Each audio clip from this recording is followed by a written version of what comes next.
to start by just using my 15 blade, and I'm just going to scoop out the inside corners. Just a little bit over the bridge of his nose, and I'm not going to cut into this stop at all. So you don't want to turn your clipper around. You don't want to cut in between the eyes like you would on a poodle. Stop. Stop.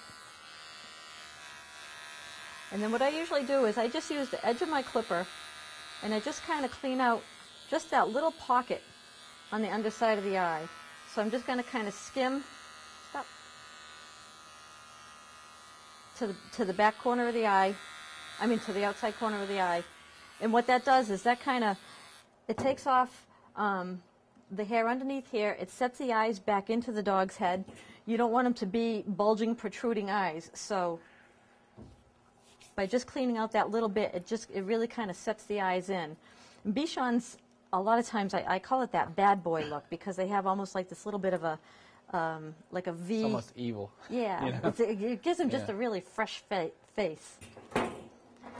So what I usually do is I start by, from the center of the bridge of the nose, I'm going to angle this back to the outside corner of the eye, and then same thing on this side.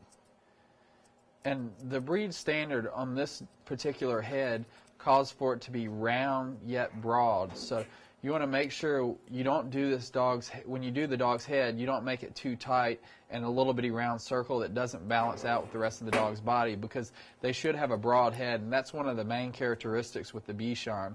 When you see them and see their expression, you know it's a Bichon coming towards you.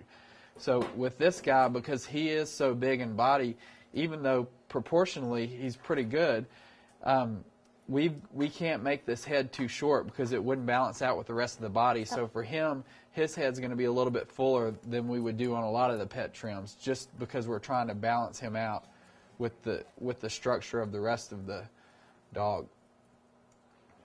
Okay, now the way I usually do my Bichon heads, once I set those eyes in, then I'm going to comb all of this down, and from the outside corner of the ear, I'm just going to come straight across to the outside corner of this ear. And if you have trouble and you can't decide where to start your ears or how short to cut your ears, one trick that I learned is if you take the ear and you pull it to the tip of the nose, it shouldn't it's his ear. It shouldn't go across the tip of the nose. That should be the length. So if you have a dog with really long ears, if you pull it to the tip of the nose and then cut the hair off, that pretty much sets the length of your ears. And if you cut them too short and you have a dog that's ears don't lay nice and flat, it's going to throw the whole picture you're trying to create on your head off, and you're not going to be able to get him to look like a Bichon. One thing that JR did for us when he won Westminster was he turned the Not Westminster. Westminster. Oh, JR. JR, the Bichon, JR, when he won a few years back at Westminster. Because I had a lot of clients with Bichons, but they didn't want the ears trimmed. So you're trying to achieve this nice round head, and you have ears that are hanging down below it, and it really threw off the whole look. And once they saw JR, then everybody wanted their Bichons to look just like him. And if you have the Bichons with the real stringy ears, or the clients want them left long, even though they don't want them cut, if you start tipping them with thinning shears, then in about 6 months, the more you tip them, the shorter they get, and they wind up blending into the head, and the clients don't even know that you've cut them, and it looks a lot better. So that's what I do. I have clients sitting in the audience here. You're not supposed to tell them those tricks.